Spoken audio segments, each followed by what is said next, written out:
अस्सलाम वालेकुम, मैं हूं वफाक नज़ीर। उर्दू क्रॉनिकल के फेसबुक और यूट्यूब चैनल पर खुशामदीद।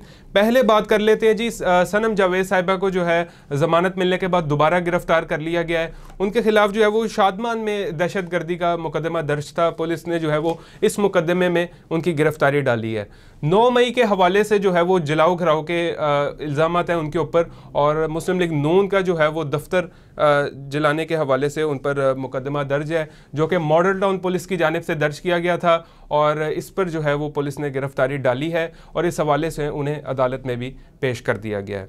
आगे बात करते हैं जी, तहरीक इंसाफ ने अपना इंतखाबी मंशूर पेश कर दिया है। बाकी जमातों से मुझे मुनफरिद इसलिए लगा है क्योंकि इसमें वो बातें की गई हैं जो कि पूरी भी की जा सकती हैं। जैसा कि मैं ज़्यादा कोई मोटी बात तो नहीं करूँगा जो जिसे सुनकर आप भी बोर हो जाएं। मैं टू द पॉइंट बात करूँगा कि तहरीक इंसाफ ने जो है ये अपने मंशूर में कहा है कि इक़्तिदार में आकर जो है वो आइनी तरमीम करवाएंगे जिसके मुताबिक वज़ीर आज़म को बराह रास्त अवाम मुंतखब करेगी, बजाय इसके कि असम्बली के अरकान जो है वो पहले वज़ीर आज़म को मुंतखब करते थे, तो अब बराह रास्त वज़ीर आज़म को जो है वो अवाम मुंतखब करेगी। फिर उसके बाद जो असम्बलियों की मुद्दत है उसे 5 साल से कम करके 4 साल कर दिया जाएगा। तो यहाँ पे मैं ये बात कह सकता हूँ कि खान साहब के दिल में कहीं ना कहीं ये ख्वाहिश मौजूद है कि वो प्रेसिडेंशियल सिस्टम के हक़ में है, क्योंकि ये प्रेसिडेंशियल सिस्टम से जो है वो काफ़ी मिलता जुलता है। उसमें भी जो है वो जो मुद्दत होती है वो 4 साल होती है, और जो अवाम अपना सरबरा चूज़ करते हैं वो बराह रास्त अवाम ही चूज़ करते हैं। फिर उसके बाद जी तहरीक इंसाफ ये इक़्तिदार में आके चाह रही है कि जो सेनेट की मुद्दत है उसे 6 साल से कम करके 5 साल कर दिया जाएगा, और जो 50% सेनेटर्स होंगे उन्हें बराह रास्त अवाम मुंतखब करेगी। और ये मैं जो समझता हूँ कि इसके बाद अगर इस तरह के स्टेप्स ले लिए जाते हैं तो इससे हॉर्स ट्रेडिंग का जो है वो ख़ात्मा होगा, और जो ब्लैक पैसा जिस तरह सेनेट के इंतखाबात में इस्तेमाल होता है इसकी भी जो है वो रोकथाम हो सकेगी। इसके अलावा उनका कहना है जी कि अवाम के जो बुनियादी हकूक़ हैं उनका तहफ़्फ़ुज़ किया जाएगा, नया तफ्तीशी निज़ाम जो है वो लाया जाएगा, और फ़ौजदारी कवानीन में तब्दीलियाँ की जाएंगी। ये चीज़ें उनके मंशूर में शामिल हैं। शानदार पाकिस्तान, शानदार मुस्तकबिल और ख़राब माजी से जो छुटकारा है ये उनके मंशूर का हिस्सा है।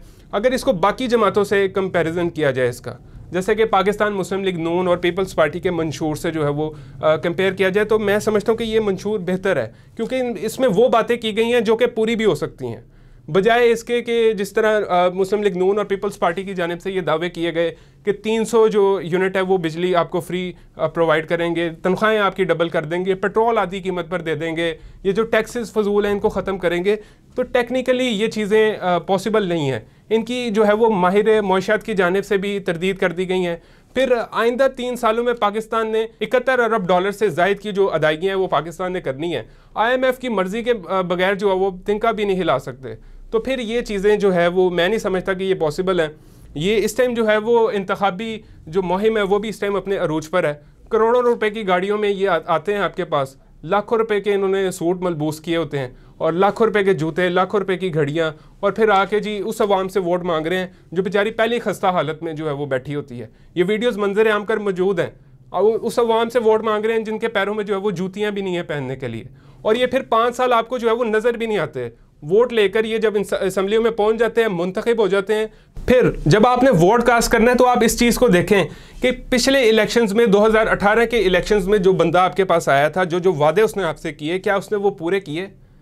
क्या वो आपके दुख सुख में आपके साथ खड़ा हुआ?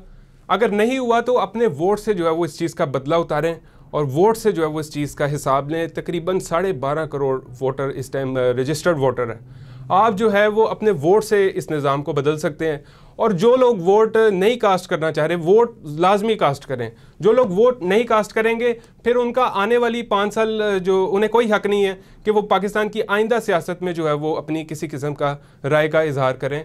तो इसीलिए सब्ज़ बाग दिखाने वालों से बचें और अपने वोट का सही इस्तेमाल करें, और टेक्निकल जो बातें पूरी हो सकती हैं, जो आपको लगता है जो आपके दुख सुख में आपके साथ खड़ा हो सकता है, उसका साथ दें, और इस वोट से इस मुल्क के ये जो निज़ाम है इसको बदलें। इसके अलावा जी आगे बात करते हैं निगरान हुकूमत की जानिब से वफाकी वज़रा के जो बैरून ममालिक दौरे हैं उन पर पाबंदी आयद कर दी गई है। निगरान हुकूमत ने जो है वो इंतखाबी अमल की तकमील और नई हुकूमत के दफ्तर संभालने तक ये स्टेप लिया है कि इनके बैरून मुल्क जो दौरे हैं इन पर पाबंदी आयद की गई है। हालांकि ये पाबंदी तो बहुत पहले ही लग जानी चाहिए थी। उसकी वजह यह है कि निगरान हुकूमत का काम सिर्फ ये है कि आए, इलेक्शन करवाए और जाए, लेकिन ये 90 दिन में आके 190 दिन जो है वो किस सूरत में कर गए हैं। मेरे ख्याल में ये जो निगरान हुकूमत का किरदार है ये तारीख में जो है वो काफ़ी कंट्रोवर्शियल रहेगा। मुस्तकबिल में चल के आप ये देखेंगे इस पर जो है वो ज़ेर बहस भी ये चीज़ें आएंगी और ये तारीख की जो है वो निगरान हुकूमत जो रही है ये कंट्रोवर्शियल तस्वुर की जाएगी। इसके अलावा बात कर लेते हैं जी, साया मुल्क ईरान में जो है वो 9 पाकिस्तानियों की हलाकत का वाक़या पेश आया है, लेकिन इल्ज़ाम ये है कि जी BLA की जानिब से ये कार्रवाई की गई है और तमाम अफराद जो इसमें मतलब जिनकी डेथ हुई है, जिनको कत्ल किया गया है, उनका ताल्लुक जो है वो पंजाब से बताया जा रहा है और इसमें तकरीबन 2 सगे भाई भी शामिल हैं और 4 अफराद शादीशुदा भी थे और काम की गर्ज से वो वहाँ पे गए हुए थे और इल्लीगली वहाँ पे मुकीम थे। और अभी हैरान कुन कर देने वाली इससे ख़बर ये है कि अभी भी 300 से ज़ायद पाकिस्तानी वहाँ पे फंसे हुए हैं जो कि इल्लीगली वहाँ पे रह रहे हैं और हुकूमत पाकिस्तान से इस चीज़ की इल्तिजा कर रहे हैं कि उन्हें किसी तरीके से वहाँ से निकाला जाए। इस हवाले से जो है वो ताल्लुकात को बेहतर करने के लिए ईरानी वज़ीर ख़ारजा भी आज पाकिस्तान पहुँचे हुए हैं और उनकी पाकिस्तानी हम मनसब से जो है वो 1-on-1 मुलाकात हुई है। फिर उसके बाद जो है वो प्रेस कॉन्फ्रेंस भी आपने देखा उनकी जानिब से की गई है। तो ईरान का इस पर मौक़िफ़ ये है कि ईरान जो है वो इसमें किसी सूरत भी मुलविस नहीं है और जो इसमें मुलविस हैं वो पाकिस्तान के अपने दहशतगर्द हैं। और ईरान ने भी इस चीज़ को वाज़ेह किया है कि दहशतगर्दी में जो है वो तीसरा मुल्क भी जो है वो शामिल है और तीसरा मुल्क जो है वो मुझे इशारा देने की ज़रूरत ही नहीं है, आपके दिमाग में आ गया होगा इस बात के बाद कि कौन सा तीसरा मुल्क जो है वो दहशतगर्दी में शामिल हो सकता है। तो नाज़रीन, इसी के साथ ये थी इन तमाम खबरों के ऊपर अभी तक की ताज़ा तरीन डिटेल्स। मज़ीद अपडेटेड रहने के लिए चैनल को सब्सक्राइब कर लें। इसी के साथ इजाज़त चाहूँगा। अल्लाह हाफ़िज़।